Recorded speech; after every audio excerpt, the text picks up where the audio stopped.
आनंद मठ। आनंद मठ और ऋषियों की अनमोल धरोहर को संजोएं।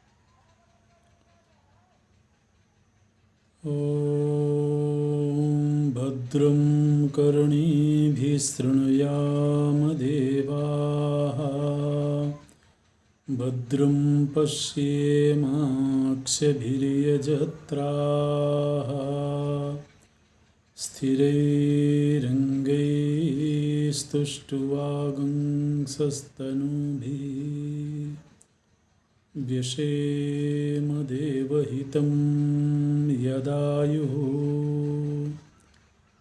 स्वस्ति न इन्द्रो वृद्धस्रवाः स्वस्ति नः पूषा विश्ववेदाः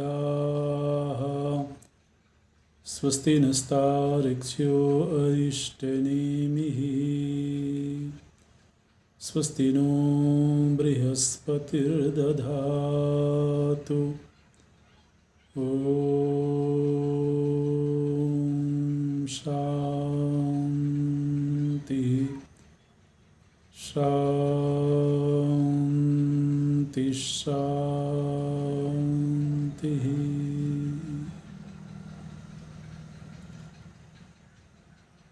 सच्चिदानन्दरूपाय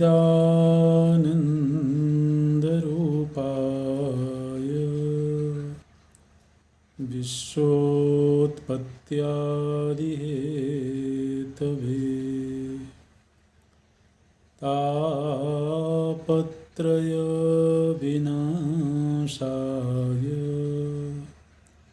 श्रीकृष्णाय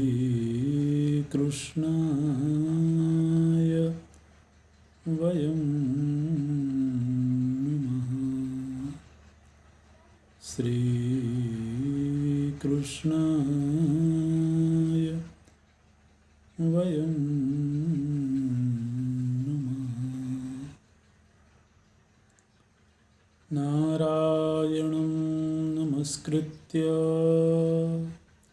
नरं चैव नरोत्तमं देवीं सरस्वतीं व्यासं ततो जयमुदीरयेत् ततो जयमुदीरयेत्।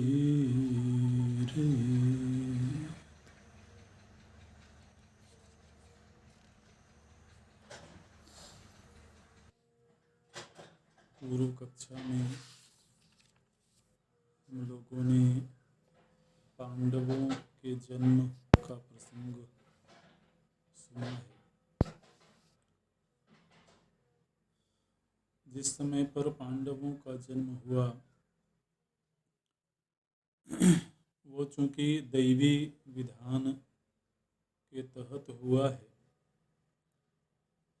इसलिए उसमें कोई दोष नहीं लगेगा। अन्यथा उस समय पर महाराज पांडु वानप्रस्थ आश्रम में थे, तो वानप्रस्थ आश्रम में संतानोत्पत्ति का विधान नहीं है।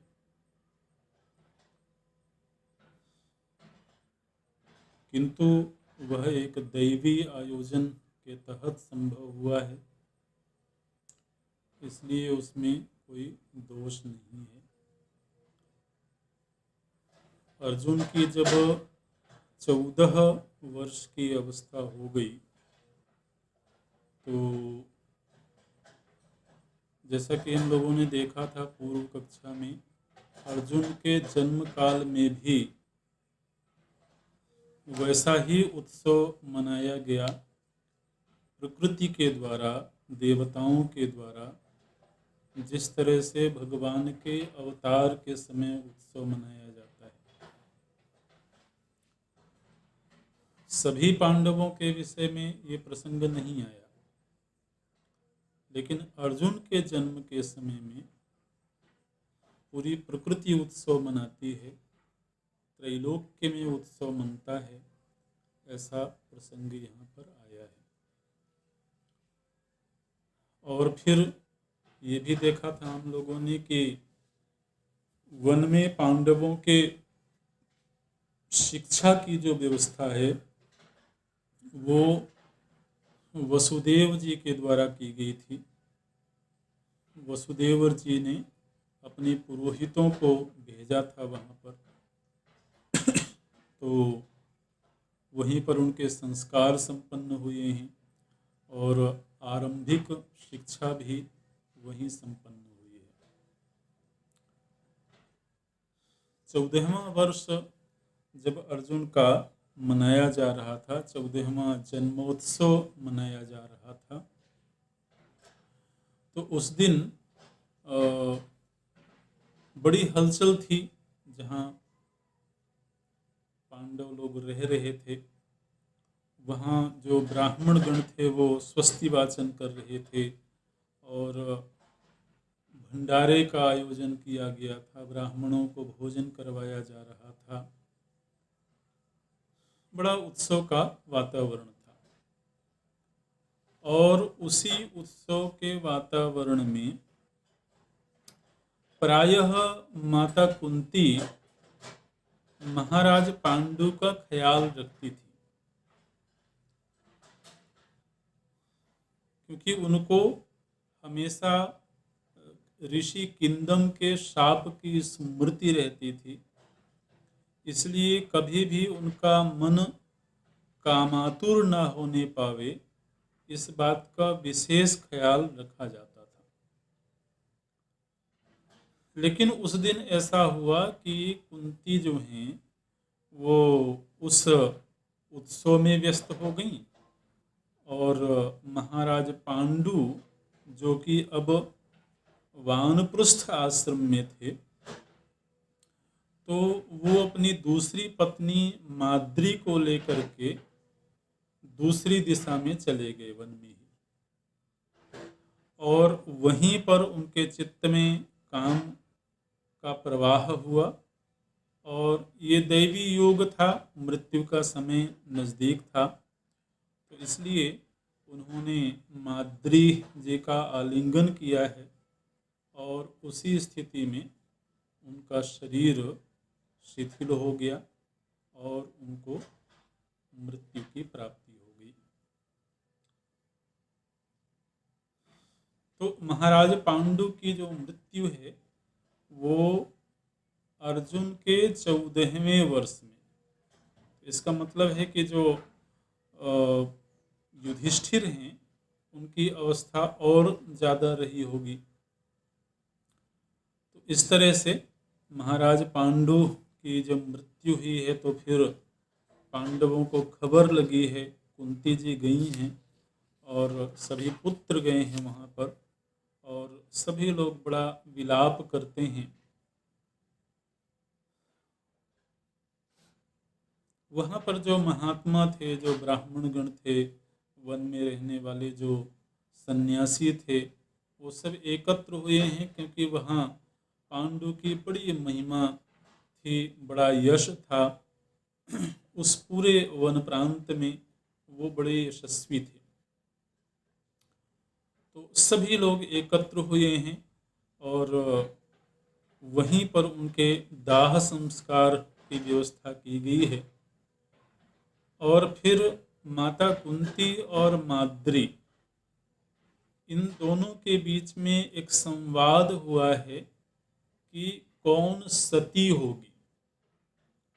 सबसे पहले माता कुंती ने ये कहा कि मैं ज्येष्ठ हूँ और पति का अनुगमन करना मेरा धर्म है। तो प्राचीन काल में ये सती होने की परंपरा रही है और वह धार्मिक मानी जाती थी। उसके पीछे धार्मिक विचार हैं। तो कुंती जी ने कहा कि मैं सती होंगी। फिर वहाँ जो ब्राह्मण थे उन्होंने दोनों ही माताओं को उपदेश किया है और उन्होंने कहा कि अभी आप लोगों के जो बच्चे हैं वो अभी बाल्यावस्था में ही हैं और महाराज धृतराष्ट्र थोड़ा अधर्म का आचरण करने वाले हैं, इसलिए संभव है कि आपके संतानों की अच्छी तरह से परवरिश ना हो सके। इसलिए अपने संतानों की परवरिश करने के लिए आप लोगों को देह त्याग नहीं करना चाहिए। दीर्घकालिक संवाद के बाद अंततः माद्री ने यह निश्चय किया कि मुझे सती होना है और इस निश्चय के साथ में जीवित ही वो महाराज पांडु की चिता में बैठ गई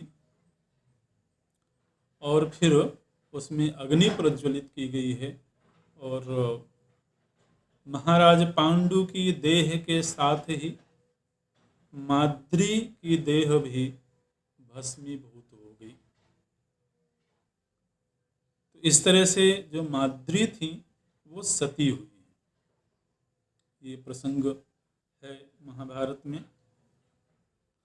अच्छा, जब अंत्येष्टि क्रिया संपन्न हो गई तो वहाँ जो ब्राह्मण गण थे उनको चिंता हुई कि अभी ये 5 संतानें हैं और इस समय पर कुंती एक अकेली स्त्री हैं, तो इनका वन में रहना ठीक नहीं है।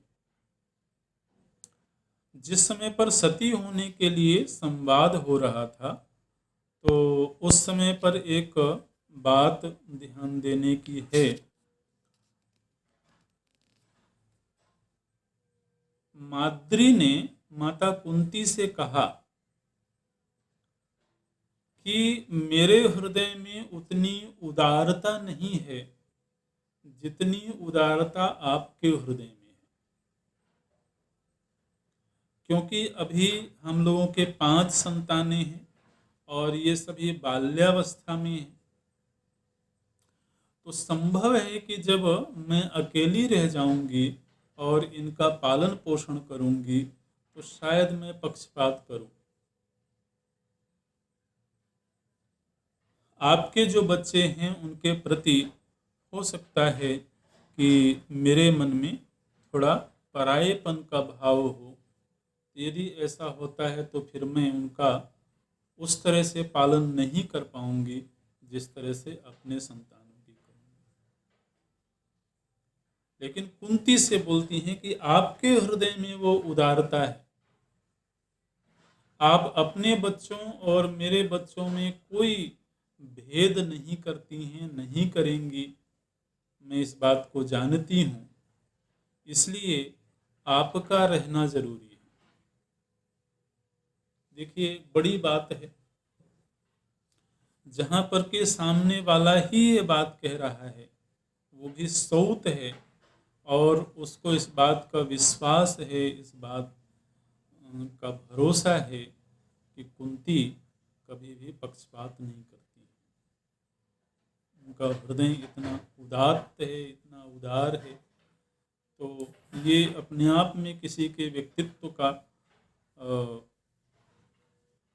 बड़ा मापदंड होता है। तो इस तरह से माता को जो माद्री हैं वो सती हुई हैं। उस वन में जो ब्राह्मण थे उन्होंने ये निश्चय किया कि अब हम लोगों को इन 5 ही बालकों को कुंती जी के सहित हस्तिनापुर में छोड़ करके आना चाहिए, ताकि वहाँ राज परिवार के बच्चे हैं वहाँ राजमहल में रहेंगे, इनकी उचित परवरिश होगी, इनकी आगे की शिक्षा दीक्षा की व्यवस्था होगी। और यहाँ वन प्रांत में इनको भटकना पड़ेगा, कोई संरक्षक भी नहीं है। तो ऐसा विचार करके वो ब्राह्मणगण एकत्र होकर के और इन पांचों पांडवों को माता कुंती जी के साथ लेकर के हस्तिनापुर गए।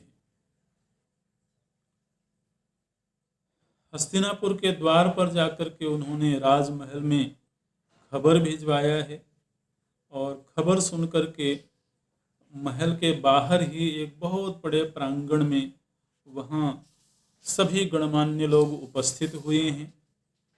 स्वयं भीष्म पितामह, विदुर जी और सत्यवती माता, अंबिका, अंबालिका, स्वयं महाराज धृतराष्ट्र और भी राजमहल के जो लोग थे और नगर के जो गणमान्य लोग थे, सब वहाँ एकत्र हुए हैं और एक बहुत बड़ी सभा आयोजित हुई है। उस सभा में ब्राह्मणों ने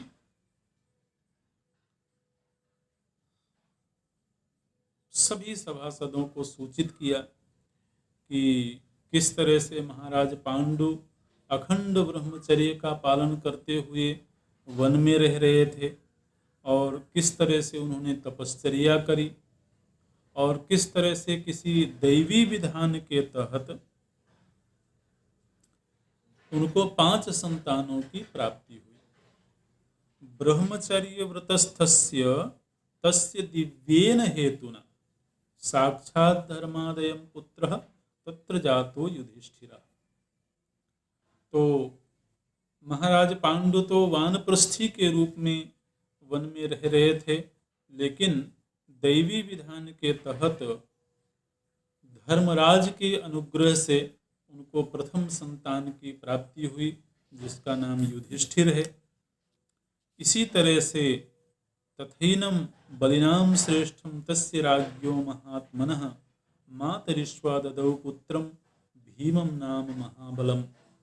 मातरिश्वा के द्वारा, वायु देवता के द्वारा उनको द्वितीय पुत्र की प्राप्ति हुई, जिसका नाम भीम है।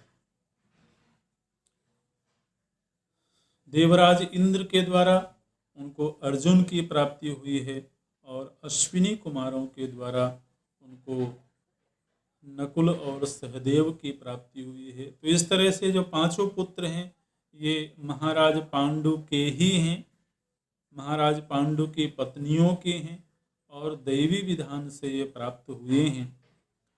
तो नगरवासियों ने इस बात पर किंचित भी संदेह नहीं किया, और सहर्ष सभी ने इस प्रसंग को स्वीकार किया है।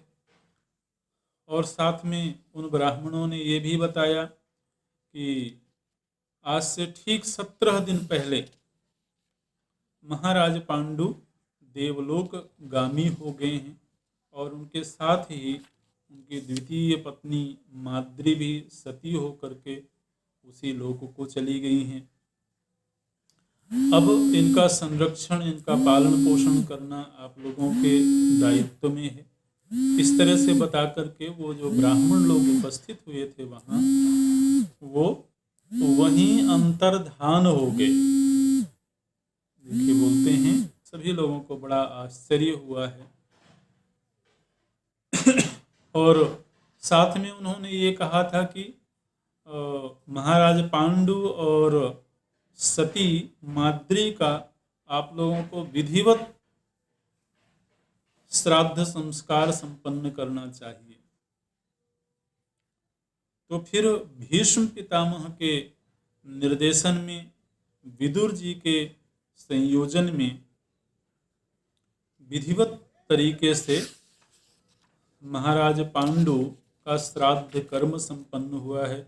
और यहाँ वर्णन ये है कि वो जो ब्राह्मण लोग थे वो उनकी अस्थियां लेकर के आए थे। तो उन अस्थियों को, महाराज पांडु और माद्री की अस्थियों को एक बार फिर से उसी तरह से पालकी बना करके, जैसे कि शव को ले जाया जाता है, उस तरह से पालकी बना करके और राजभवन से स्मशान तक ले जाया गया है और पूरे राजकीय विधान के तहत उनका पूरे सम्मान के साथ में अंत्येष्टि संस्कार किया गया है पुनः, और फिर श्राद्ध कर्म संपन्न हुए हैं। अच्छा, अब वो जो पांडव लोग हैं वो वहीं राजभवन में ही रहने लगे हैं। वहीं 100 कौरव हैं और 5 पांडव हैं। ये सभी आपस में हिल मिल करके रहने लगे और आपस में ही खेलते हैं। शुरू शुरू में ऐसा कोई पक्षपात का भाव नहीं दिखाई देता है। महाराज धृतराष्ट्र और भीष्म जी के संरक्षण में इन सभी बालकों का विधिवत पालन पोषण होता है। इस बीच में भगवान वेदव्यास जी एक दिन राजमहल में पधारे और राजमहल में आकर के उन्होंने माता सत्यवती से कुछ बातें कही। वेदव्यास जी ने कहा कि अतिक्रांत सुखाः कालाः पर्युपस्थित दारुणाः स्वस्व पापिष्ठ दिवसाः पृथ्वी गत यौवना।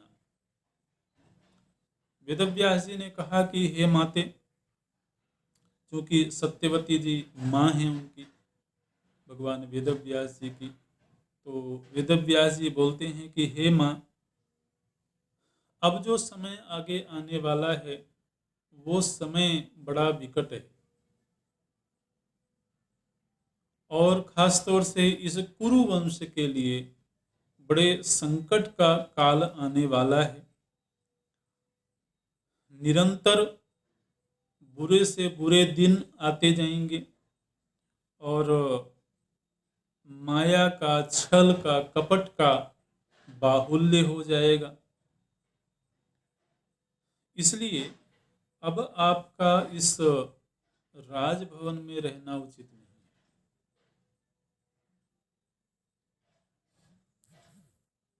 देखिए, ये वेदव्यास जी ने माता सत्यवती को ये बात बताई है।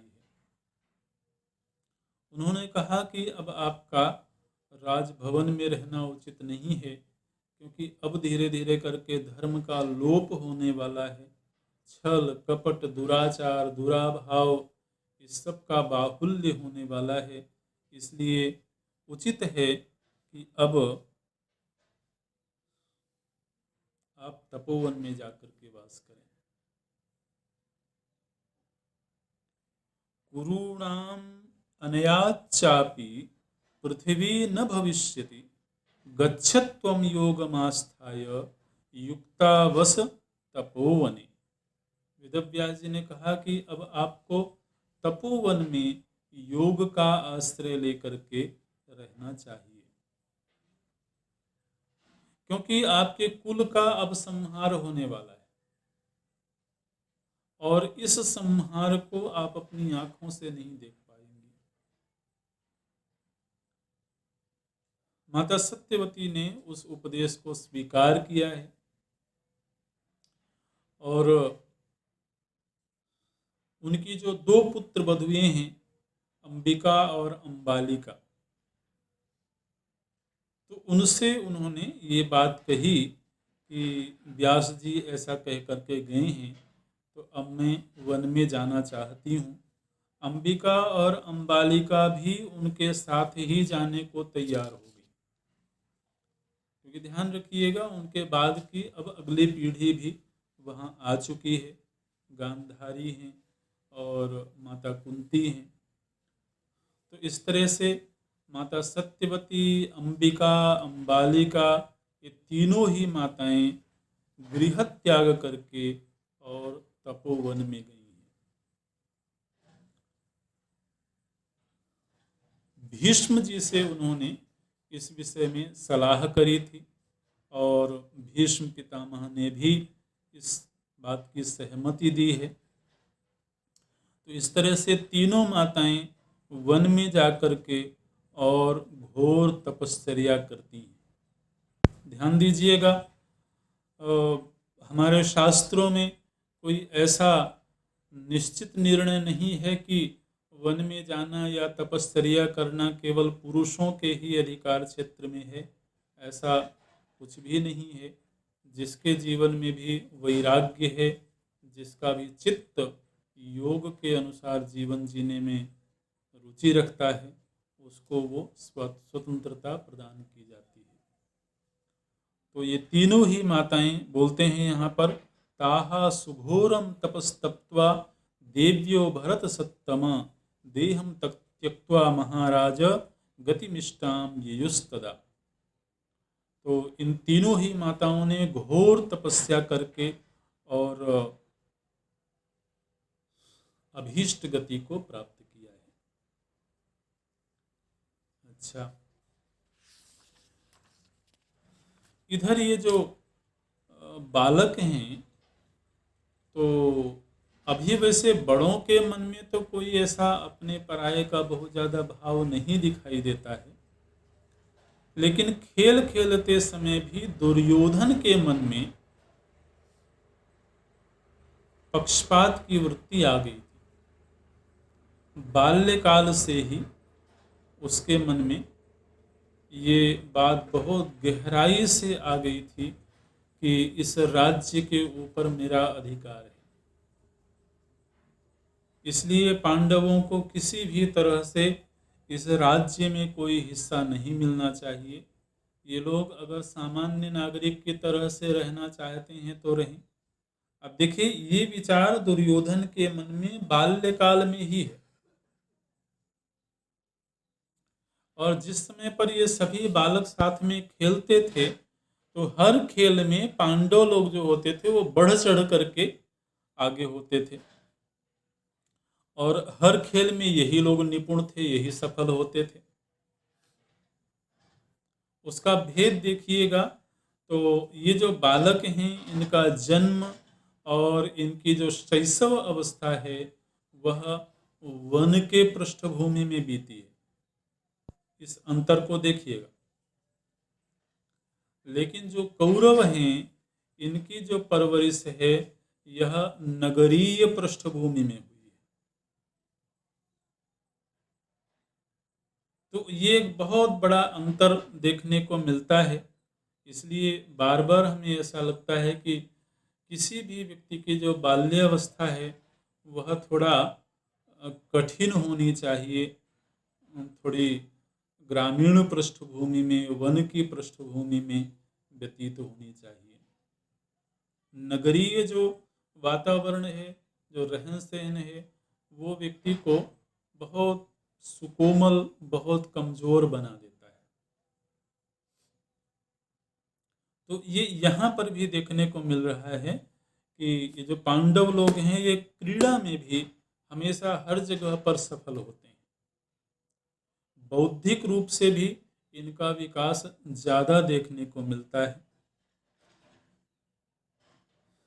अब देखिए, ये जो दुर्योधन है, इसके मन में क्या वृत्ति चलती है, क्योंकि इसको सबसे ज़्यादा अगर किसी से प्रतिस्पर्धा है तो वो भीम से,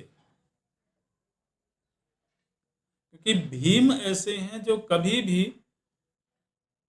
दुर्योधन से पराजित नहीं होते हैं। दुर्योधन को हमेशा भीम के सामने पराजित होना पड़ता है, झुकना पड़ता है, और इस बात को लेकर के दुर्योधन के मन में हमेशा ही क्लेश है। तो उसके भीतर इतना प्रतिशोध का भाव आ गया कि उसने अपने मित्रों, अपने भाइयों को संगठित करके और ये प्रस्ताव रखता है कि हम इस भीम को किसी भी तरह से विष खिला करके और इसको बांध करके गंगा जी में फेंक देते हैं।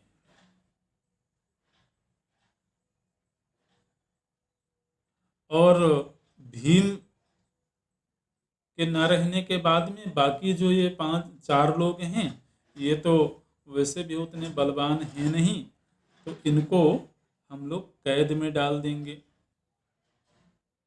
और फिर हम राज्य करेंगे, राजा बनेंगे। अब आप सोचिए कि इस तरह के संस्कार राजा के पुत्र में है, जो नगर के वातावरण में पला बढ़ा है। उसके अपने स्वयं के भी संस्कार होंगे पूर्व जन्म के। तो ये प्रस्ताव रखा, लेकिन केवल अपने मित्रों तक ही उसको सीमित रखा और फिर उसने सभी के सामने ये घोषणा करी कि हम लोग थोड़ा नगर से दूर जाएंगे वन विहार के लिए, और हमने एक स्थान सुनिश्चित किया हुआ है गंगा जी के तट पर, प्रमाण कोटि तीर्थ है, तो वहाँ हमने एक सैरगाह बनवाया है। तो कुछ दिन हम लोग वहीं पर व्यतीत करेंगे और वहीं हम लोगों के खेल होंगे, वहीं मनोरंजन होगा। तो इस तरह से निर्णय करके, और चूंकि वो राजा का पुत्र था इसलिए उसने सैनिकों को पहले से ही भेज करके और प्रमाण कोटि तीर्थ में, जो कि गंगा जी के तट में ही है, वहाँ एक स्थान का निर्माण करवाया है। उदन क्रीडन उस स्थान का नाम रखा गया है, उदक क्रीडन। तो युधिष्ठिर आदि सभी पांडव भी उसके लिए सहर्ष मान गए थे। जब ये लोग वहां गए हैं तो दुर्योधन ने भीम के लिए अलग से भोजन बनवाया और अलग से भोजन बनवा करके उसमें उसने कालकूट विष मिलवा दिया। और जब भोजन का समय हुआ तो बड़े चाव से, बड़े आदर के साथ में दुर्योधन ने भीम को खिलाया।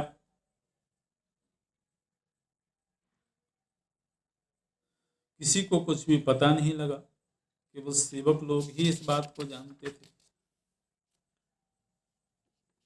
और विष का प्रभाव जब भीम के शरीर में हुआ है तो भीम प्रायः बेहोशी की स्थिति में चले गए और सभी लोगों के सोने का वक्त हो गया था, तो सभी लोग सो गए, किसी को पता भी नहीं लगा। सभी लोगों ने सोचा कि भीम भी सो गए होंगे। इधर जब भीम बेहोश हो गए तो दुर्योधन ने वहीं लताओं की रस्सियां बना करके अपने मित्रों के साथ में और अच्छी तरह से भीम के शरीर को बांध करके गंगा जी के जल में डाल दिया। ततो बद्ध्वा लतापाशैः भीमं दुर्योधन स्वयं मृतकल्पं तदा वीरं स्थलात् जलमपातयत्। अच्छा जी, अब भीम को जैसे ही गंगा जी के जल में डाला गया, भीम तो सीधे जल के भीतर भीतर ही चलते चले गए और कहाँ पहुंच गए बोलते हैं, नागलोक में पहुंच गए। गंगा जी के जल में उनको दुर्योधन आदि ने तो सोच लिया था कि अब जल में डाल दिया, बेहोश पहले से ही था, वो तो कहीं बह गया होगा, मृत्यु को प्राप्त हो गया होगा, तो उन लोगों ने तो ऐसे सोचा। लेकिन इधर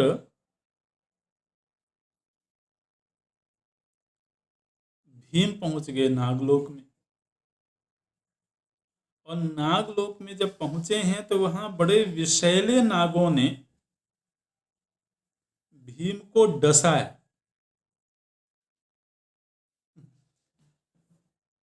बड़े अद्भुत दैवीय विधान होते हैं। बड़े विषैले नागों ने भीम को डसा और नागों के डसने से जो विष भीम के शरीर में गया, उस विष ने पहले से खाए हुए कालकूट कूट विष को मार दिया। ऐसे हुआ।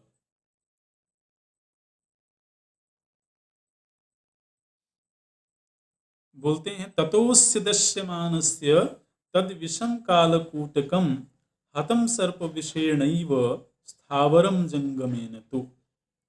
एक स्थावर विष था और एक जंगम विष था।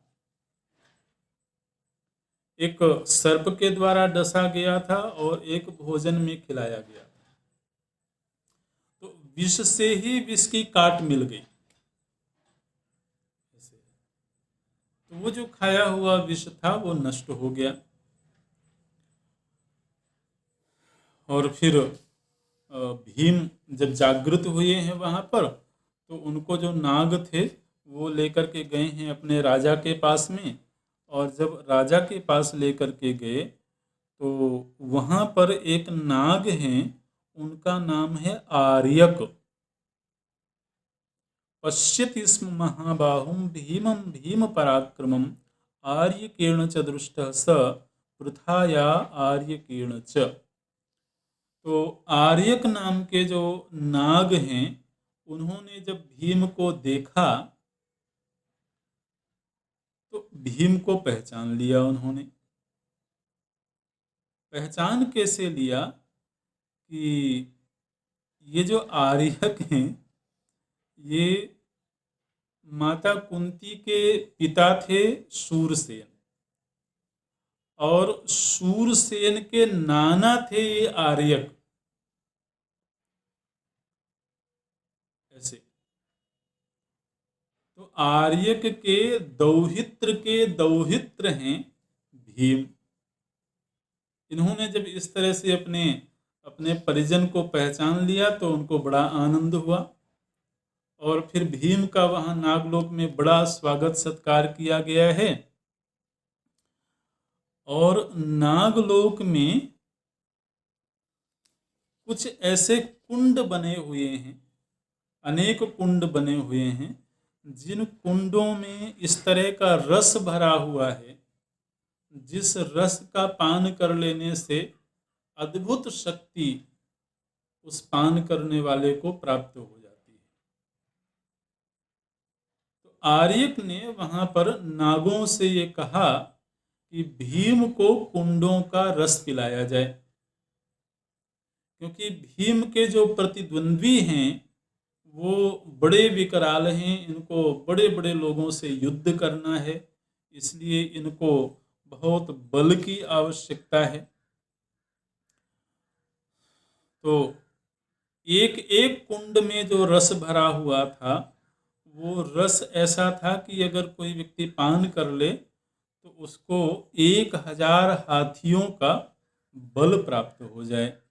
बोलते हैं रसम पिबेत कुमारोयम वही प्रीते महाबलः बलम नाग सहस्रस्य यस्मिन कुंडे प्रतिष्ठितम। एक एक कुंड में ऐसा रस भरा हुआ है। उन्होंने कहा कि आप भीम को ले जाइए और वो रस पिलाइए। भीम को लेकर के गए हैं और भीम जो है 8 कुंडों का रस पी गए। एक दो भी नहीं, पूरे पूरे 8 कुंडों का रस पी गए भीम। और रस पी करके तो बिल्कुल मदहोश हो गए।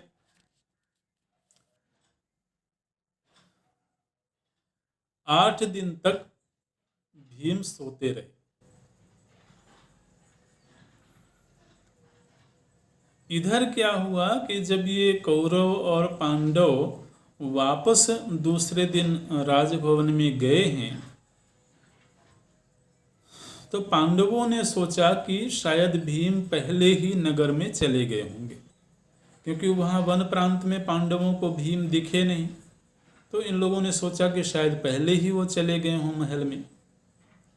लेकिन जब आकर के उन्होंने महल में देखा तो वहाँ भी भीम मिले नहीं। बहुत चिंतित हुए। खासतौर से माता कुंती जो हैं वो बहुत चिंतित होती हैं कि भीम कहाँ चले गए।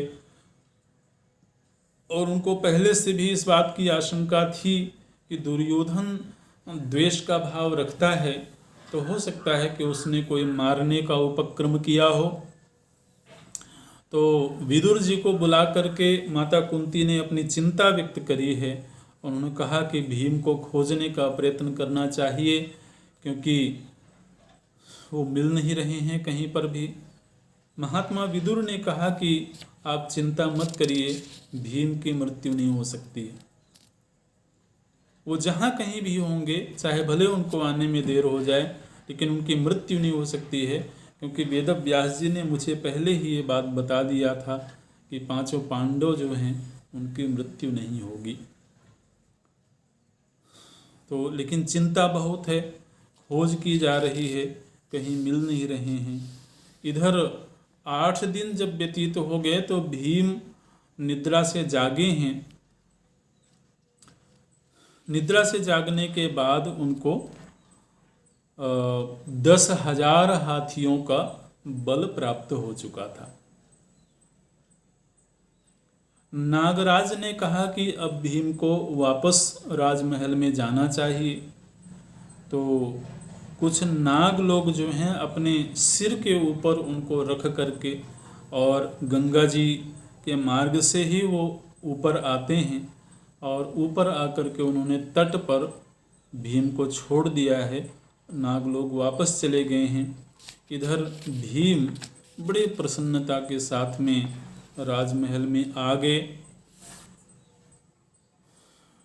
और भीम ने सारा प्रसंग माता कुंती और अन्य पांडवों को सुनाया कि किस तरह से दुर्योधन ने छल करके उनको विष पिलाया, किस तरह से बांधा उनको। ये सारा प्रसंग भीम ने सुनाया। और फिर बाद में नागलोक में क्या कुछ घटा है वो भी सुनाया भीम ने। लेकिन युधिष्ठिर जी ने भीम को ये बोला कि तुम इस प्रसंग की चर्चा किसी से नहीं करना। देखिए, बोलते हैं ततो युधिष्ठिरो राजा भीम माह वचोर्थवत तूष्णीम भवनते जल्प्यम इदम कार्यम कथंचन। युधिष्ठिर जी ने कहा कि तुम बिल्कुल चुप हो जाओ, दुर्योधन ने तुम्हारे साथ क्या कुछ किया है इसकी चर्चा तुम किसी से नहीं करना।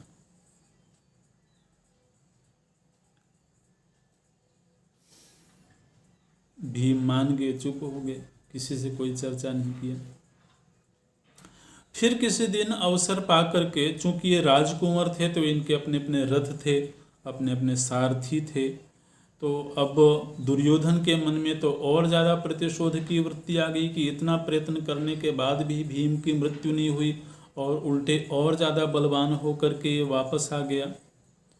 तो एक दिन छल करके दुर्योधन ने भीम के सारथी को मरवा दिया गला घोंट करके, और इस बात को भी ये लोग पचा गए, चुप रहे, किसी से कुछ बोला नहीं। विदुर जी इन सबको समझाते रहे कि आप लोग बोलेंगे तो अनावश्यक रूप से और द्वंद्व आरंभ होगा। तो लेकिन ये दुर्योधन हर संभव ऐसा प्रयत्न करता रहा कि किस तरह से इन पांडवों को अपने रास्ते से हटा दिया जाए। महाराज धृतराष्ट्र के द्वारा कृपाचार्य जी को इन सभी बालकों के शिक्षा के लिए नियुक्त किया गया है। ये कृपाचार्य जी कौन हैं, यहाँ पर महाराज जन्मेजय के द्वारा पूछा गया है। तो कृपाचार्य जी के जन्म का प्रसंग यहाँ पर वैशंपायन जी ने बताया है, तो विस्तार से वो चर्चा है। तो ये जो कृपाचार्य जी हैं ये शरदवान गौतम, महर्षि गौतम के पुत्र हैं शरदवान। तो उन्हीं के माध्यम से कृपाचार्य का जन्म हुआ था, और जानपदी नाम की एक देव कन्या थी, तो उनके संसर्ग से इनका जन्म हुआ था। लेकिन माता पिता दोनों ने ही इनका पालन पोषण नहीं किया। इनको सरकंडों के बीच में छोड़ दिया गया था। तो किसी समय पर महाराज शांतनु वन में गए हुए थे, तो वहाँ उन्होंने कृपाचार्य जी को देखा था, मतलब बाल्यावस्था में शिशु के रूप में। तो एक कन्या और एक पुत्र, दो शिशु सरकंडों के बीच में महाराज शांतनु को प्राप्त हुए थे। शरदवान गौतम ऋषि की संतानें थी, लेकिन उन्होंने सरकंडों के बीच छोड़ दिया था इन दोनों को। महाराज शांतनु इन शिशुओं को घर ले आए और फिर महल में ला करके उन्होंने इन दोनों का पालन पोषण किया। तो महाराज शांतनु की कृपा से इनका पालन पोषण हुआ, इसलिए इनका नाम रखा गया कृप और कृपी, ये नाम था। कृप और कृपी ये दोनों भाई बहन थे और गौतम वंश में ये पैदा हुए थे, लेकिन महाराज शांतनु ने इनका पालन पोषण किया था। और फिर बाद में इन्होंने धनुर्विद्या की शिक्षा प्राप्त करी थी। तो इन्हीं कृपाचार्य जी को पांडवों कौरवों के शिक्षा के लिए नियुक्त किया गया था। आरंभिक शिक्षा कृपाचार्य जी के द्वारा ही हुई है, लेकिन बाद में फिर भीष्म पितामह के द्वारा द्रोणाचार्य जी को धनुर्विद्या की मुख्य रूप से शिक्षा के लिए नियुक्त किया गया था। तो द्रोणाचार्य जी का जन्म कैसे हुआ वो प्रसंग भी यहाँ पर वर्णित है। तो द्रोणाचार्य तो भरद्वाज ऋषि के वीर्य से घृताची नाम की अप्सरा के माध्यम से इनका जन्म हुआ था। और द्रोण का अर्थ होता है घट, यज्ञ कलश जैसे होता है। तो उस कलश में वीर्य को स्थापित किया गया था और फिर उसी से इस बालक का जन्म हुआ था। तो द्रोण से जन्म होने के कारण इनका नाम द्रोण रखा गया था। लेकिन बाद में जो इनके पिता थे भरद्वाज जी, इन्होंने अपने पास ही रखा, द्रोण को अपने पास रख करके उन्होंने पालन पोषण किया। और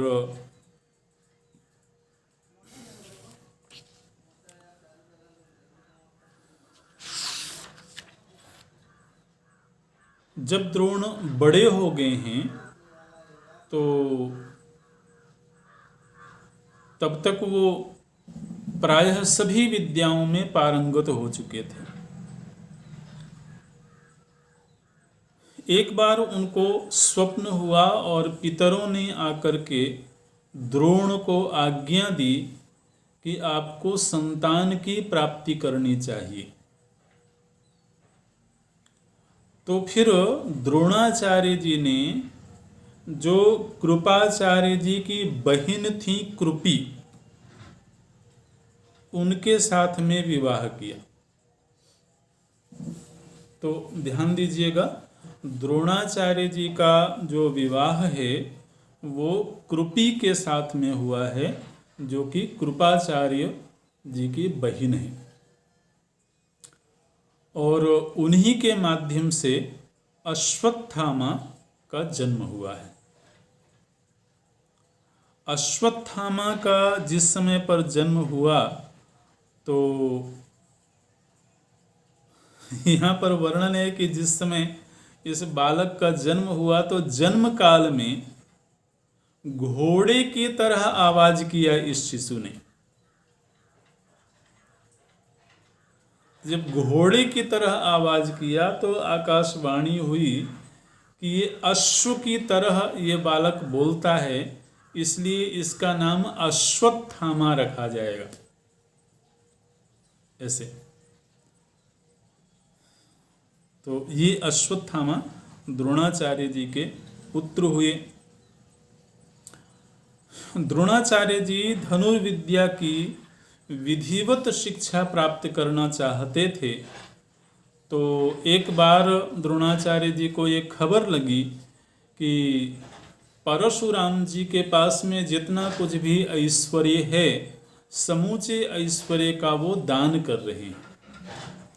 परशुराम जी के पास में बहुत धन था, बहुत ऐश्वर्य था, क्योंकि उन्होंने अनेक बार राजाओं को नष्ट किया था, क्षत्रियों को मारा था, तो उससे उनके पास में बहुत ऐश्वर्य एकत्र था। तो वो पूरे धन का वो दान कर रहे थे। तो द्रोणाचार्य जी ने जब ये बात सुनी तो वो स्वयं परशुराम जी के पास में गए, और जिस समय परशुराम जी के पास गए द्रोणाचार्य जी, उस समय तक सारा का सारा धन वो दान कर चुके थे। द्रोणाचार्य जी ने परशुराम जी के सामने जाकर के कहा कि मैं भरद्वाज पुत्र द्रोण हूँ और मैं आपसे धन की याचना करने आया हूँ। परशुराम जी ने कहा कि मेरे पास में कोई धन नहीं है, सारा का सारा धन मैं दे चुका हूँ। मेरे पास में केवल अब दो वस्तुएं हैं, एक तो मेरा शरीर है